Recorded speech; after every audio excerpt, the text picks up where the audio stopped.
Jayam Vishnupad Paramahamsa Kripajakacharya Stotra Satta Shishimad. His Divine Grace Srila A.C. Bhaktivedanta Swami Srila Prabhupada Ki Jai. Jai.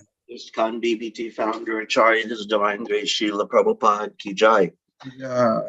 Vishnupad Paramahamsa Kripajakacharya Stotra Satta Shishimad. His Divine Grace Srila Bhakti Siddhanta Saraswati Thakur Maharaj Srila Prabhupada Ki Jai. Jai. Goti Vaishnav Vrinda Ki Jai. Jai. Acharya Srila Haridas Thakur Ki Jai. Jai. Shri Krishna Chaitanya Prabhu Nityananda Shri Advaita Gadadhar Shri Vasadi Gaura Bhakta Vrinda Ki Jai. Jai. Shri Radha Krishna Gopa Gopinath Shama Kund Radha Kund Giri Govardhan Ki Jai. Jai. Vrindavan Ki Jai. Maya Jai. Ki Jai. Ganga Maya Ki Jai. Yamuna Maya Ki Jai. Bhakti Devi Ki Jai. Tulasi Rani Ki Jai. Jai. Samaveda Bhakta Vrinda Ki Jai. Jai. All glories to the assembled devotees. Hare Krishna. Glories to the assembled devotees. Hare Krishna. Glories to the assembled devotees. Hare Krishna. Glories to Shri Guru and Shri Guranga. Namo. Hare Srimati Bhaktivedanta Swami Namaste Saraswati Devi. Gauravani Pacharini Nevasheshasani Bhaktivastita Deshatarine. Om Namo Bhagavate Vasudevaya. Om Namo Bhagavate Vasudevaya. Om Namo Bhagavate Vasudevaya. Om Namo Bhagavate Vasudevaya.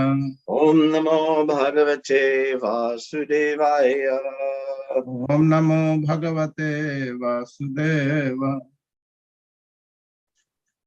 Reading from Srimad Bhagavatam, Canto 1, The Creation, Chapter 11, the Lord Krishna's entrance into Dwaraka, Text 8. No one else here yet? Okay. Not so far. Maybe yesterday it was picnic there. Right, so, everyone's and recovering. then followed with Mela. So people came late night. Okay, so should I continue? Even though no one's please here? continue. Just do it? Okay. Yes, Bhagavad, Nityam Bhagavad should be, stop. Right. Hare Krishna. Okay. Aho sanata bhavata smayadvayam Trivishtapanam api duradarshanam Premasmita snigda nirikshananam Pashyema rupam tava sarvasobhagam Aho sanata bhavata smayadvayam Trivishtapanam api duradarshanam Premasmita snigda nirikshananam Pashyema rupam tava sarvasobhagam Aho sanata bhavata smayadvayam Trivishtapanam api duradarshanam Premasmita snigda nirikshananam Pashyema rupam tava sarvasobhagam. Chant, please. Hare Krishna. Aho sanatha bhavata smayadvayam Travishtapanam apidyusadarshanam Premasmita snigda nirikshananam Pasyema rupam tava sarvabhagama. Hare Krishna. Hare Krishna. Okay, word for word translation. Aho, oh, it is our good luck. Sanata, to be under the protection of the master. Bhavata, by your good self. Sma, as we have become. Yatvayam, as we are. Trivishtapanam, of the demigods. Api, also. Duradarshanam, very rarely seen. Premasmita, smiling with love. Snigda, affectionate. Nirikshana ananam, face looking in that mode. Pashyema, let us look. Rupam, beauty. Tava, your, Sarva, all, Sobhagam, auspiciousness. Translation.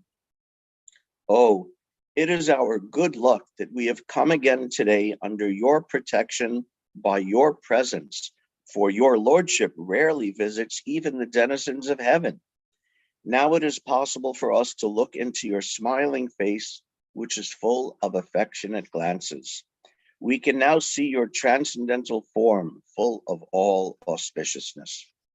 Purport by His Divine Grace Srila Prabhupada. The Lord in his eternal personal form can be seen only by the pure devotees.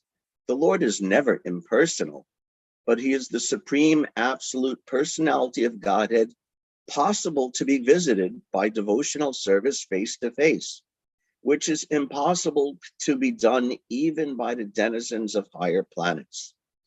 When Brahmaji and other demigods want to consult Lord Vishnu, the plenary portion of Lord Krishna, they have to wait on the shore of the ocean of milk where Lord Vishnu is lying on white land, Shwetadweep. This ocean of milk and the Shwetadweep planet are the replica of Vaikuntha Loka within the universe. Neither Brahmaji nor the demigods like Indra can enter into this island of Shwetadweep, but they can stand on the shore of the ocean of milk and transmit their message to Lord Vishnu, known as Kirodakashayi Vishnu. Therefore, the Lord is rarely seen by them, but the inhabitants of Dwaraka, because of their being pure devotees without any tinge of material contamination, of fruitive activities, and empiric philosophical speculation, can see him face to face by the grace of the Lord. This is the original state of the living entities and can be attained by reviving our natural and constitutional state of life, which is discovered by devotional service only. Aho sanata bhavatasmayadvayam trivishtapanam apidura darshanam Premasmita snigdha nirikshananam pashyema rupam tava sarva sobhagam. Oh, it is our good luck that we have come again today under your protection by your presence, for your lordship rarely visits even the denizens of heaven. Now it is possible for us to look into your smiling face, which is full of affectionate glances. We can now see your transcendental form, full of all auspiciousness. Om Vishnu Padaya Krishna Prasthaya Bhutale Srimati Bhaktivedanta Swami Niti Namane Namaste Saraswati Devi Gauravani Prachayane Nirvishesha Shanivadi Paschata Deshatarine. Hare Krishna. I think last week we discussed this word aho at the start of this verse and several other verses here. That is expressing this great wonder and great surprise. And Prabhupada in his translation puts another spin on it. He says, oh, it is our good luck. So it's amazement. And today also they're expressing their good fortune. We're so lucky. We're so fortunate. Finally, after a long, long time, we're seeing Krishna's prema smita snigdha nirakshananam Pashema Rupam Tava Sarva Sobhagam. Prema Smita, smile that's full of love and affection. Snigdha Nirikshananam, that face that he's showing to us, and that we're drinking in the beauty of that face through our eyes. Pashema Rupam, we got to see his beauty, the beauty of Krishna's face and Krishna's form, which is Sarva Sobhagam, which is the reservoir of all auspiciousness. So they're feeling this incredible bliss and incredible satisfaction after seeing Krishna's face after such a long time. And why are they so amazed and surprised and aho, this amazing thing is happening? Two reasons. One is that his beauty is so spectacular. The beauty of Krishna is incomparable. We also talked briefly last week that sometimes we say, oh, his face is beautiful as a lotus flower, or a complexion like the fresh rain cloud. But this is just to give us an idea by some material example. Actually, his beauty is so incomparable. And the beauty is so great. And why else are they so amazed and surprised and blissful? Because it's also Dura Darshanam, very difficult to see that beautiful face of Krishna, Dura Darshanam. Dur means far away, and it also means difficult or difficult to attain or rare to attain. And Darshanam, Krishna's darshan, the vision of Krishna's face is very rarely seen.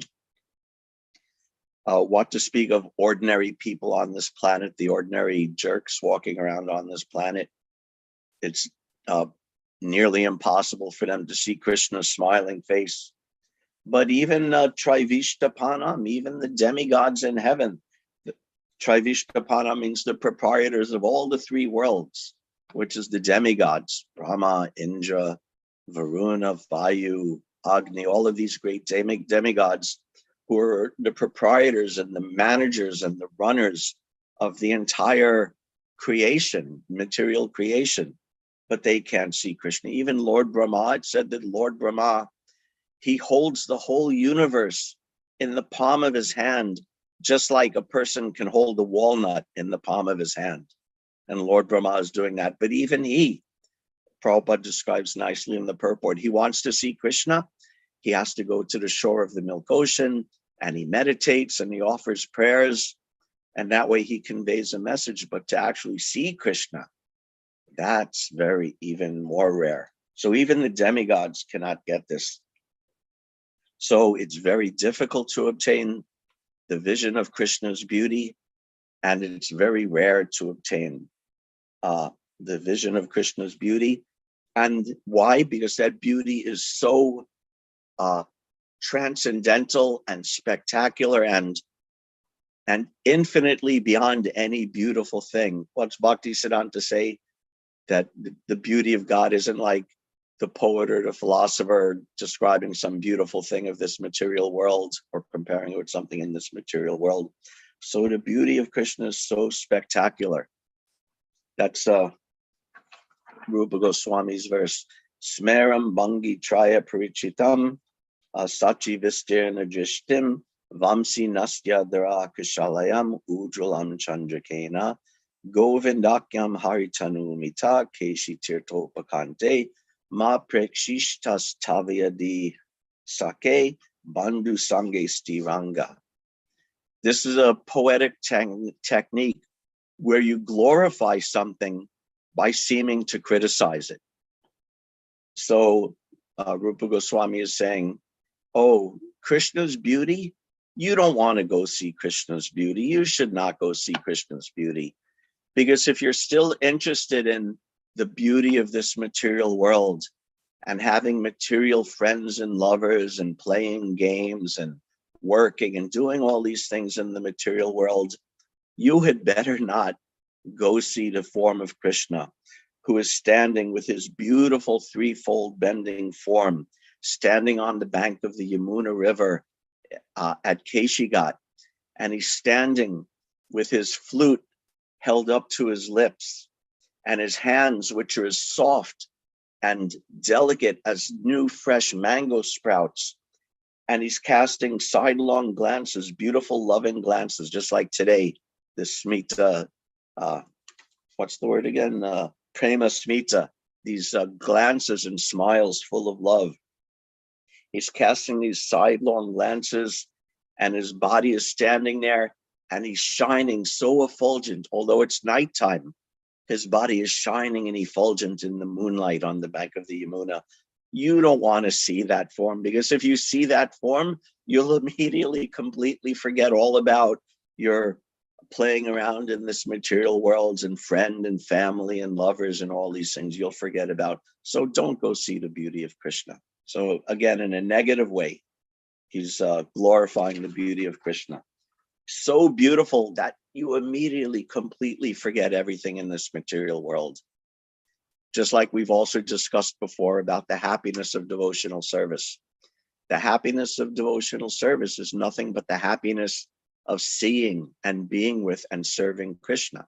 So Krishna is so beautiful that even at the sadhana stage of devotional service, you could completely leave aside the attractions of material life. And at the bhava stage of devotional service, the beauty of Krishna and the happiness of Krishna completely mocks the happiness of this material world. And at the stage of prema bhakti, you can't even perceive the so-called happiness of this material world. It's completely overshadowed or blotted out or eclipsed by the beauty of Krishna and the happiness of serving Krishna. So this is the beauty of Krishna that these devotees are appreciating, and mundane persons can't see that. They can't see that. They can't appreciate that. These Trivishtapanam Apidur Darshanam, the demigods, we know a little bit about these demigods. Their standard of happiness and their standard of beauty and their standard of health and strength and opulence and lifespan and sense gratification is so far above what we have in this material world, so far above, so amazing, so intense. And because of that, at least the followers of the Vedas, the mundane followers of the Vedas, are mad after doing sacrifices and pious works and such to get elevated to those heavenly planets. But whatever they may have, as awesome as it may look from our lowly point of view, that's not enough to qualify them to see and appreciate the actual beauty of Krishna. This verse is echoed also in Ishopanishad. Because we're doing Ishopanishad for Sunday feast, I've been reading Ishopanishad, so I'll inject a little of that. Then mantra 4, Ane jare kam manaso javiyo naina deva apnuvan purvamarshat tadavato nyan atyeti tishtat tasmin apomattarisha tadati. Although Krishna is fixed in his abode, he's swifter than the mind and can overcome all others running. Krishna is so fast.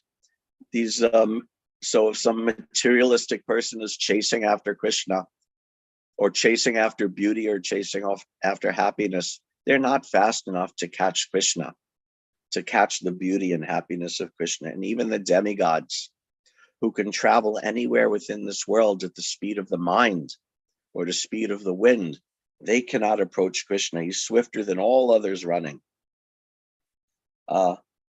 And Nainad Deva Apnavan Purvamarshat. The powerful demigods cannot approach him. The same thing is being said in today's verse. Although in one place, he controls those who supply the air and the rain. So he's the Lord of the demigods. He's the controller of the demigods, but the demigods cannot actually approach him. They cannot actually see his beauty like the residents of Dwarka are able to. And he surpasses all in excellence. So this is the beauty of Krishna, and a little bit about who is qualified and who is not qualified to see and perceive and to drink in that beauty of Krishna. And the demigods fall short because they have too much material involvement.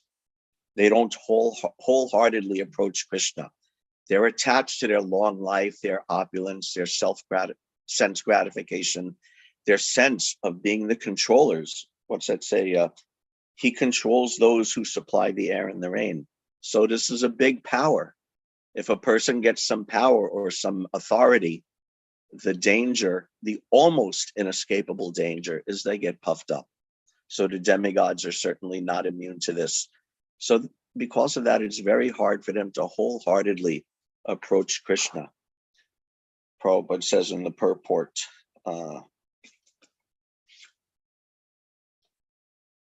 therefore, the Lord is rarely seen by them, but the inhabitants of Dwaraka, because of their being pure devotees without any tinge of material contamination, of fruitive activities, and empiric philosophical speculation, can see him face to face by the grace of the Lord.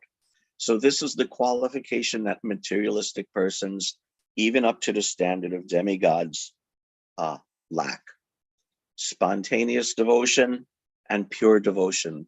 Prabhupada says specifically, without any tinge of material contamination of fruitive activities and empiric philosophical speculation. And of course, Srila Prabhupada here is referring to Anya Bilashita Shanyam, that the standard of pure devotional service is Anya Bilashita Shanyam. It must be free of the motivating desire for fruitive activities, for philosophical speculation, mundane philosophical speculation. That is the lack that makes it difficult or impossible for materialistic people or demigods or overly contaminated devotees also to see and appreciate this beauty of Krishna. Therefore, they're saying, aho, this is amazing. We are so fortunate to have this. The other thing is that as qualified as one may or may not be, it's not by one's particular so-called qualification that one gets to see Krishna. Krishna grants that vision of his beauty upon the devotees. Therefore, again, they're saying, aho, it's our good luck. Good luck means, they're saying good luck because they know it's not by their activities or their qualification, but Krishna is revealing himself to them. Prabhupada says this is also Ishopanishad text 5. Back in the 1960s, Prabhupada wrote a commentary on it for Back to Godhead, which is different than his commentary in the published Ishopanishad. And in it there, he says, commentary on text 5, mantra 5, in the Bhagavad Gita, the Lord says that he treats his devotees in proportion to the degree of surrender made by the devotee. He reserves the right not to expose himself to anyone and everyone, except those who surrender unto him. Therefore, for the surrendered soul, he is always within reach. Whereas for the non-surrendered soul, he is far, far away. Duradarshanam, that same word in today's verse, Duradarshanam. He is far, far away and cannot be approached. Or as Krishna says in Bhagavad Gita, Naham prakasha sarvasha yogamaya samanvrita mudoyam nabijanati lokoyam ajam avyayam. I never reveal myself to the foolish and the unintelligent people. For them, I'm covered by my internal potency, and therefore they do not know me, who am ajam and avyayam. I am unborn and eternal and infallible, but they don't know me because of that. So Krishna has to reveal himself by his own ability, by his own potency, by his own mercy. He has to reveal himself. We have to become pure. As Prabhupada said, Anya Bilashita Shanyam. We have to become free of sense gratification and undue mental speculation. But we also have to receive Krishna's mercy. And Krishna's mercy means offering prayers. We pray for Krishna's mercy. We beg for Krishna's mercy. Like the Dwarkavasis are hankering and praying for Krishna's mercy, and the Brijavasis are always praying for Krishna's mercy. And going back to Ishopanishad, the end of Ishopanishad from text 15 to the end is all about how to pray to Krishna, so that we can get the darshan and the service and the eternal association of Krishna. So we need this combination of excellent sadhana and genuine spiritual advancement, and praying and hoping against hope for Krishna's mercy to reveal himself to us. Now, going back to the Ishopanishad verse, there's a related point. The Ishopanishad verse, text 4, that although fixed in his abode, he's swifter than the mind and can overcome all others, and the powerful demigods cannot approach him. The word is Naina Deva Apnuvan, that the demigods, devas, cannot approach him. In their commentaries on Ishopanishad, both Baladev Vidyabhushan and Bhaktivinoda Thakur give an alternate meaning or alternate translation of this verse. They explain that the word Deva, and this is also in the Moni or Williams Sanskrit dictionary, that the word Deva means demigods, the lords in heaven, but Deva is also means the senses. So they take it to mean that this Ishopanishad verse, Deva means senses. So they translate Naina Deva Apnuvan, meaning that Krishna cannot be approached or subdued by our material senses. So this is another very important related point about how to approach Krishna. Krishna cannot be approached by these dull material senses, as explained in that Ishopanishad verse. Also, many verses like that, where this is from Mundaku Upanishad, which I'll quote because it also uses this word deva to mean senses. Na chakshusha griyate na pivacha, nainyar deva ishtapasha karmanava, jnana prasadena vishuddha sattva, statasu tampashyati nishkalam dhyayamana. The Supreme cannot be beheld through the eyes, not chakshusha griyate, cannot be grasped by our eyes. Napi vacha, by words, anyar, or by any of the other senses. Deva, by the senses. Tapasya, nanyar deva tapasa, by tapasya, austerity, by karma, by good works, by pious works. But he can be seen or approached by jnana prasadena vishuddha sattva, by having understanding of the Lord, prasadena, by receiving the mercy of the Lord, and vishuddha sattva, by the devotee becoming fully situated in vishuddha sattva, by becoming completely pure. So this is also interesting. These residents of Dwarka are seeing Krishna with their eyes, and the residents of Hastinapur and Queen Kunti, as they were bidding farewell to Krishna, they were seeing Krishna with their eyes. So what does it mean? Not chakshusha griyate, that Krishna can't be seen by the eyes, or napi vacha, he can't be grasped by the words. We know that the words of Srimad Bhagavatam, we've discussed many times before, are directly Krishna himself, or Krishna's holy name. The words, the vocalizations of his holy name is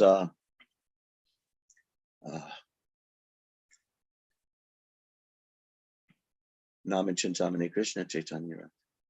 Abhina Twam Nami Namino, that there's no difference between the name, the holy name of Krishna, and Krishna himself. They're identical. So what does it mean that Krishna can't be seen or grasped by these methods? It means that we can't do that. We can't grasp Krishna or see Krishna with these blunt material senses. As long as our eyes are mundane, as long as our tongue is mundane, as long as our mind, intelligence, and ego are all saturated with mundane existence, then those senses, it's impossible to see Krishna in that way. But when one becomes purified through the process of devotional service, then those same senses become spiritualized. The mind, intelligence, and ego become spiritualized, and then you can approach Krishna. Important verse in the fourth canto is this Sattvam Vishuddham, because Shuddha Sattva is mentioned in that Upanishad verse. Sattvam Vishuddham Vasudeva Shabditam Yad Iyate Tatra Puman Apavrita. When one is worshiping Krishna in Vishuddha Sattva, the state of pure, unalloyed transcendence, which is known as the state of Vasudev state, Prabhupada would call it. Then, Yad Iyate Tatra Puman Apavrita. Apavrita means uncovered. Then Krishna becomes uncovered. Then Krishna becomes revealed to us, revealed to our eyes. Then we can see Krishna with our eyes. Then we could chant Krishna's name fully with our tongue and hear the holy name with our ears fully when we become like that. But when we're material contaminated, the senses are all too dull and too inefficient. They're not made for that purpose. They're the wrong tool. If you try to fix a car and you need a wrench, but you only have a screwdriver, you have the wrong tool, you won't be able to do the job. So these material senses are actually the wrong tool. We need to activate our spiritual senses to see Krishna. Prabhupada would call them these dull material senses, or sometimes he would use the term blunt senses. A tool has to be sharp to be effective, but these material senses are so blunt that they cannot do the job of seeing Krishna. Atashi Krishna Namadi Nabhavet Grayam Indriyai Sevan Mukehi Jivado Swayameva Sparatyada. The same thing. Atashi Krishna Namadi, that the holy name of Krishna, Namadi means his name, his form, his beauty, like we're hearing about today, his smiling face, his pastimes, his associates are so fully transcendental, beyond any material touch. Atashi Krishna Namadi Nabhavet Grayam Indriyai. They cannot be grasped by these dull material senses. But Sevan Mukehi Jivado, if we engage in devotional service to Krishna, as given us by Shastra, as given us by Krishna himself and Chaitanya Mahaprabhu, and as given us the program given by Srila Prabhupada, Sevan Mukehi Jivado, then all the senses, beginning with the tongue, become purified, and then Swayameva Sparatyada. Swayameva Sparatyada means it becomes revealed, it becomes manifest. Like the rising sun, it becomes revealed to us when our senses become purified. And it's also nice, I like when Lord Chaitanya Mahaprabhu does this. Often when he's teaching devotees, he'll quote some formal Sanskrit verse from the Upanishads or from the Puranas or from the Bhagavatam, and then he'll repeat the same thing in his colloquial Bengali language.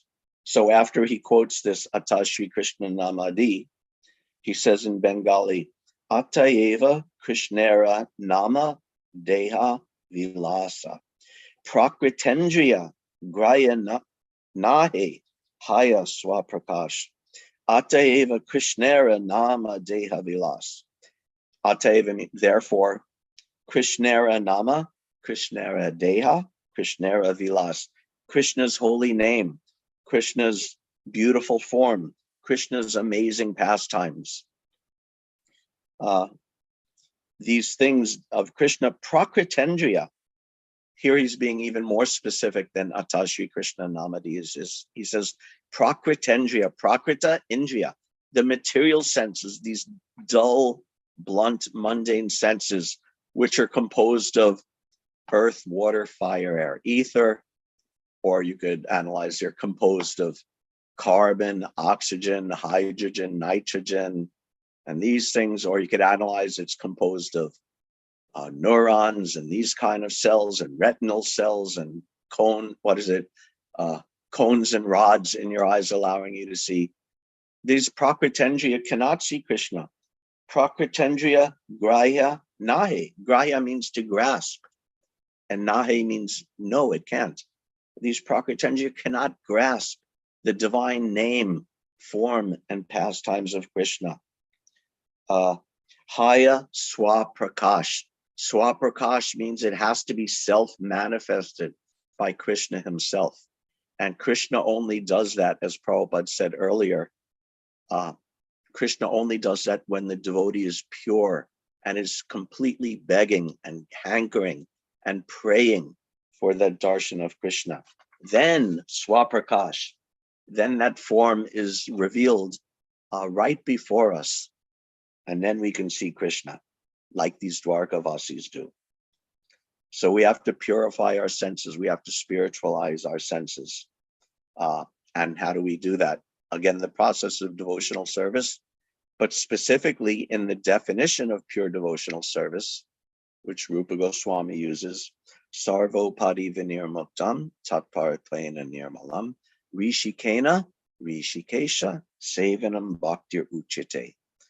That we have to give up all of our false notions of who we are, who we think we are, who we pose and pretend to be in the material world, that I'm a big this or a big that, or even man, woman, or leader or follower, or whatever it may be. Give up all of these false things. Vinir Muktam, become liberated from all of those false designations. Tat Paratwena Nirmalam, and in this way become purified of all material contamination. Then Rishikena Rishikesha Sevanam Bhaktir Uchite. Then we engage our senses in the service of the master of the senses. Krishna is Rishikesh, the master of the senses. We also know Krishna is Deva Deva Jagatpate. So Deva Deva means the God of gods, but going back to the alternate definition of Deva as the senses, Deva Deva also means the same as Rishikesh, that he's the God or the Lord of all the senses. So therefore, this is how we take our senses, we purify ourselves as much as possible, and we engage our senses in the service of Krishna. And as Prabhupada says, without any tinge of the material contamination of fruitive activities, and empirical philosophical speculation can see him face to face by the grace of the Lord. So this is the process of devotional service. In the very beginning, we need the qualification of having some kind of faith, that we have some faith, some trust that devotional service to Krishna is the right thing for us, the only thing for us, the only acceptable dharma for us is devotional service to Krishna. We have that belief, that faith, that trust, and therefore we wholeheartedly engaged in all the activities of devotional service, hearing, chanting, remembering, praying, serving, all of these things. And then as we advance, again, as we discussed last week, when we come to the stage of Nishta, becoming fixed, then we have to have not just, then the qualification to advance beyond that is not just having the faith, but one has to have a genuine thirst, a genuine strong desire that I want to see Krishna. Now we want to advance, we want to see Krishna, but we're not dying for it. Sometimes we have this expression like, if someone offers you something and you're okay with it, you could take it, but you're also fine without it. You say, oh, I could take it or leave it. So in the beginning, when we hear about Krishna's beauty, even we appreciate it. Who could, even a dullard like me, I'm reading this Bhagavatam and I'm appreciating these devotees want to see Krishna, and Krishna must be so beautiful. But oh, I could take it, but still, oh, I could take it or leave it because I'm not giving up everything. I'm not desiring it. I'm not crying for it. I'm not constantly praying for it to see this. So this is the qualification to come to this more advanced stage of spontaneous devotional service and practice, that you have this desire, strong desire, greed even, that I must see Krishna, I must serve Krishna, I must attain Krishna, to hanker for Krishna, to cry for Krishna. This is a very advanced, a more advanced qualification. Prabhupada says in the Nectar of Devotion, one should feelingly pray and become eager to render his particular type of service to the Lord. This is the teaching of all great devotees, especially Lord Chaitanya. In other words, one should learn how to cry for the Lord. One should learn this small technique, and he should be very eager and actually cry to become engaged in some particular type of service. This is called lolyam, and such tears are the price for the highest perfection. So we need to come to the stage that we cry for service, cry for the vision of Krishna, either internally or externally. Externally, we don't generally want to show off external ecstatic symptoms, but at least internally, we should be begging and crying for Krishna's service. And Prabhupada says that's the price, this lolyam. Krishna Bhakti Rasa Bhavita Mati Ikuto Pilabhyate Tatram Lolyam Apimulyam Ekalam Janma Koti Sukritar Nilabhyate. This is the actual price for attaining pure devotional service lolium. And if you can attain that lolium by any means possible, to get that. So this is the thing. This one Prabhupada says, this small technique, how to cry for Krishna, this is valuable and important to attain. If we want to see Krishna, like the Dwarkavasis see Krishna, like the Hastinapurvasis see Krishna, what to speak of, like the Brajavasis see Krishna, their desire is so strong now. Without Krishna, they're almost dead. Actually, sometimes they actually die without Krishna.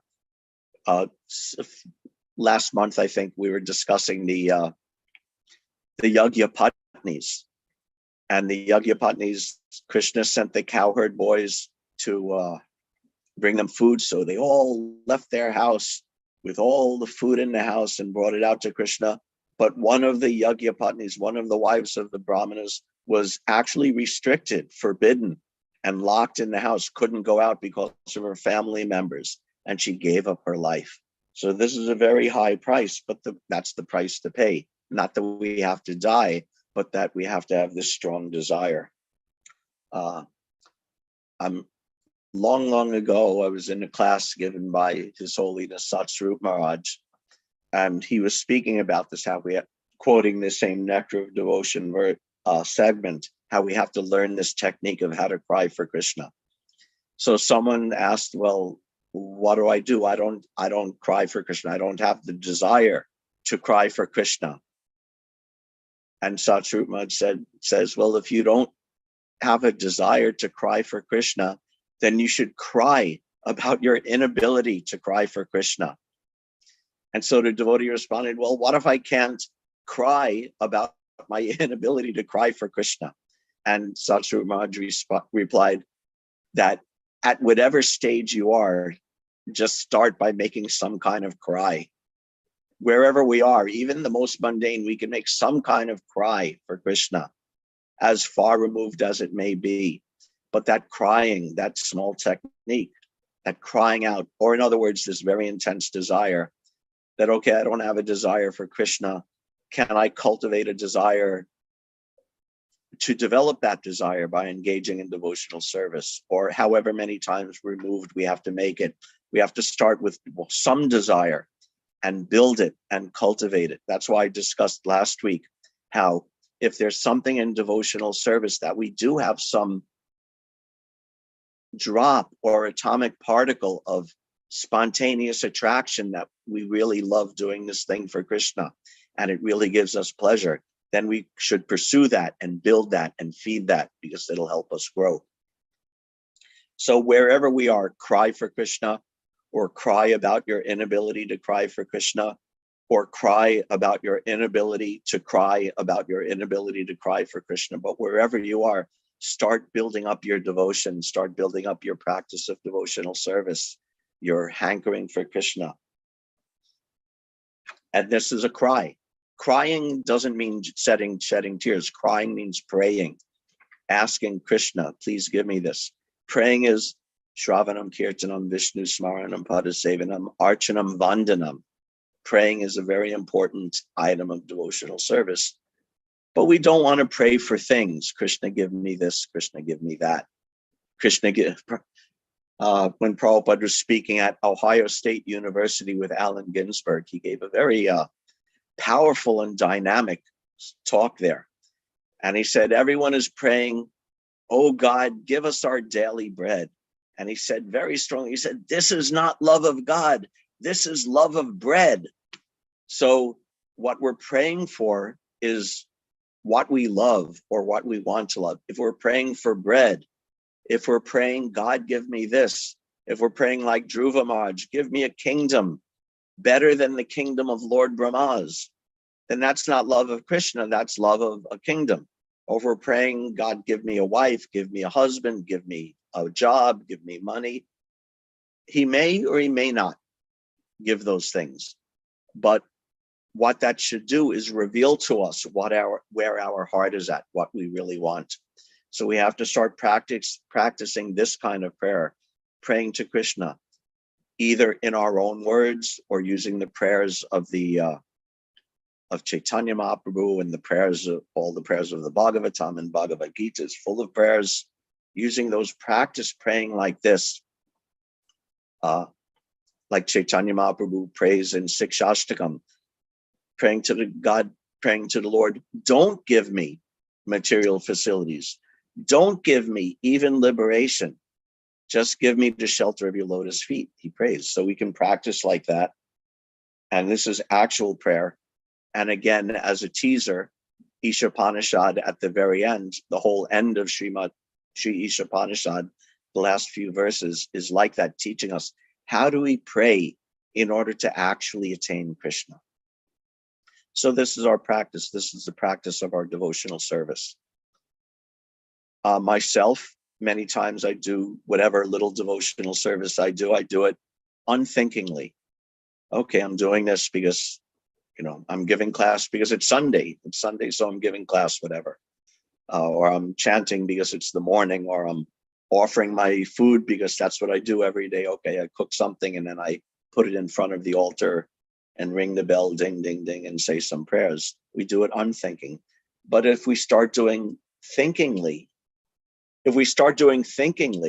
with thinking and with meditation and with understanding, then we'll be able to come more quickly to doing it feelingly. We do it thinkingly and then we do it feelingly. And when we do it feelingly, then that opens the door for Krishna to reveal himself to us. Hare Krishna, thank you very much. All glories to Srila Prabhupada. Is there any question or comment or discussion?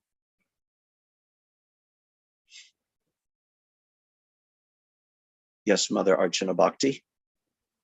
Thank you so much. Actually, sir, there are several points in your class that I appreciated and I could reflect on. I'll see if I can remember them. While you were giving the class, I was actually thinking about them. So the first thing was, you said how we cannot see the Supreme Lord with our existing senses.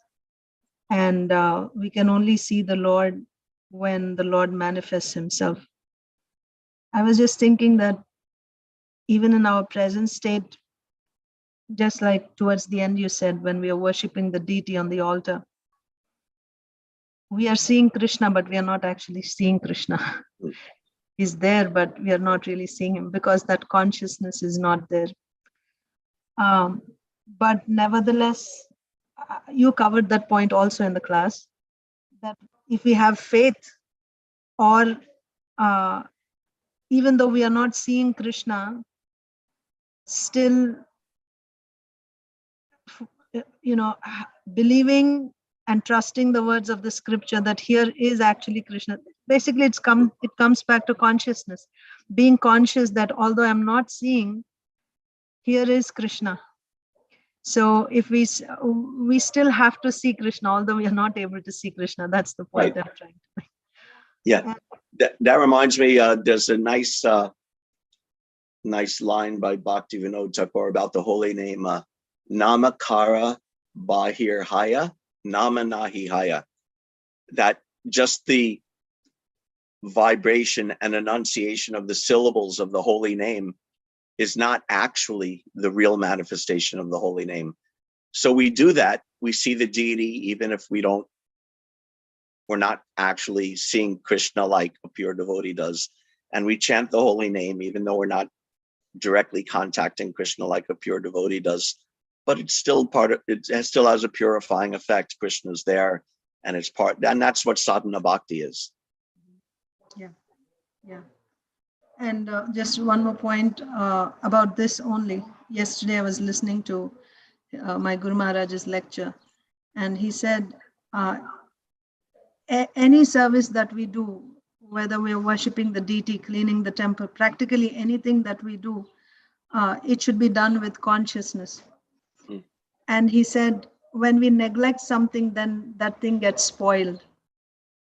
So just like you were telling about making an offering to the deity, and if I neglect that service, meaning I'm not doing it attentively, then it's going down.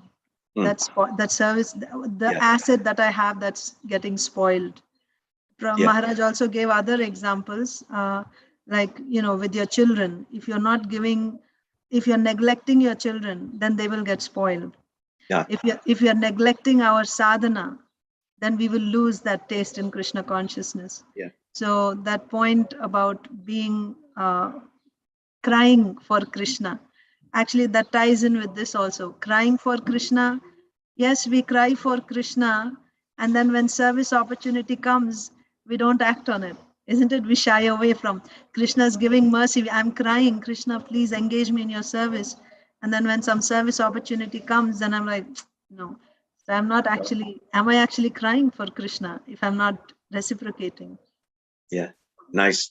Prabhupada actually, especially about the deity worship, Prabhupada made that point very strongly. That if you just do it mechanically, then you'll lose all your bhakti. And instead of worshiping the deity, you'll think, why has my spiritual master given me this burden of serving the deity? This is just a burden, and then you'll neglect and it'll all degrade. And he said that deity is Vigraha, Sri Vigraha is the form of the Lord.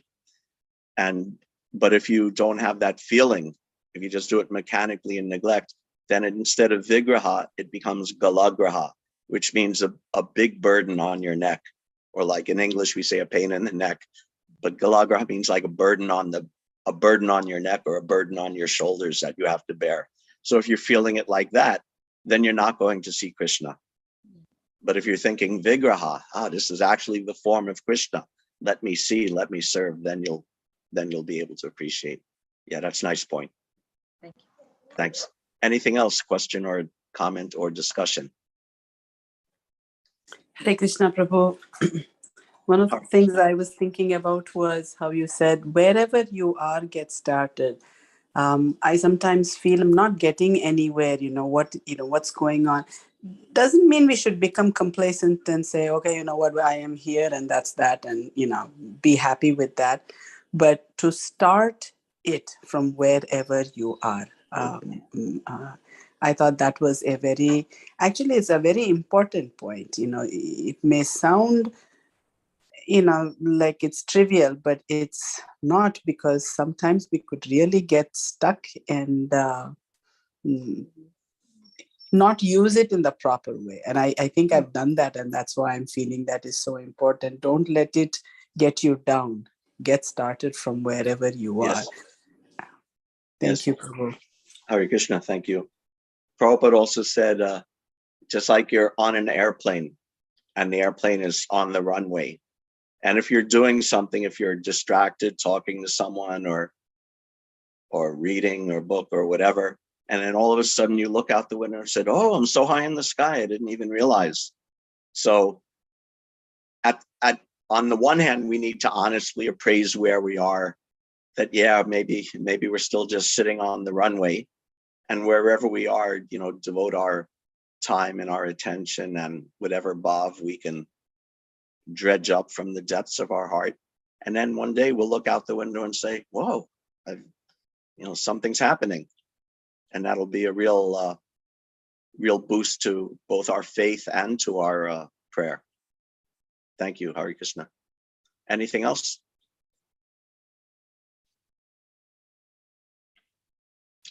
Hare Krishna, Prabhuji. Hare Krishna.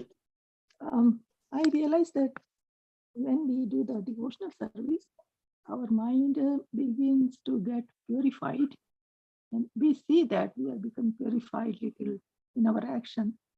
But when we suddenly come into the strong material influence, the mind again becomes impurified. So sometimes it's difficult to know then if it is purified or impurified. It's both. This is, without going into detail, it's described that the stage of, is it bhajana kriya? That there's nishtata and anishtata bhajana kriya. That you're advancing, and sometimes your practice and your consciousness will come and go. It's anishtata. You're not yet fixed up, and it's natural. that there's, when you're struggling, especially in earlier stages of sadhana, there's going to be ups and downs, and you'll have good days and bad days. And some mornings you'll be fired up and chanting your japa, and it'll be ecstatic, and you'll have a good amount of attention. And the next day, either because of some external force, maybe something happens that injects some anxiety into your life, or sometimes for no discernible reason at all, your mind will be agitated, you'll be afflicted by unsteadiness or material desires. It's just the things we have to tolerate as we gradually advance. One way to look at it is that advancement in devotional service, if you were to imagine a graph, if you were to graph your advancement, it's not necessarily going to be like this, straight up, straight up, straight up, straight up, straight up. Don't expect it to be like that. More realistically is that it'll be like this, and dips and valleys and highs. Just as long as we're hopefully seeing that the general trend is up, up, up, we may have ups and downs and good days and bad days, and days when our material senses are more insistent and more punishing us, and days when our spiritual consciousness will be more advanced. It's just the sort of vicissitudes of life that everyone has to accept. In material life, the same thing. Like a businessman, some days you may have a good profit and some days you may have a little less profit, but as long as the general trend is up, then you could be confident and assured that you're doing well. Oh, But the ups and downs are inescapable. yeah. Yeah. So we should just have faith and believe that it can become purified again. Yes. That's what I Part of it is that we just have to be determined and sort of power through the bad episodes. And part of it is also that we should take advantage of the up days and dedicate ourselves so strongly that we'll actually have the strength to ride out those down times when they come, because they will come. Okay. Thank you very much, Hare Krishna. But we can always be assured that as long as we're doing the process as Prabhupada gave, that our general trend is going to be up, up, up. Okay. Thank you. Thank I you. don't know how helpful that is. I'm basically saying just, tolerate it and go on with the process. What else can we do? But there will be up and down days, Yeah. and we want to have the strength to work through those. Yes, it is helpful. Thank you. And having friends and family that can encourage us and help us. If we have a down day, someone who can help us. You're having a rough day. Maybe I could do this service for you and you could do some more chanting, or I can help you, or even just offer a kind word can sometimes make a big difference. Having friends who can help us is also can be very useful in a situation like that. That's why we like the association of devotees. That way, when we have our up days, we can share it blissfully with the association of devotees. And if we have a down day, we can also sort of get carried along by the tide of devotion from all the devotees around us. So that's also an important part of dealing with that phenomenon, I think. Anything else? Discussion? Hare Krishna, Prabhuji. Hare Krishna. So it was really wonderful session today, and you made so many good points. So all are notable.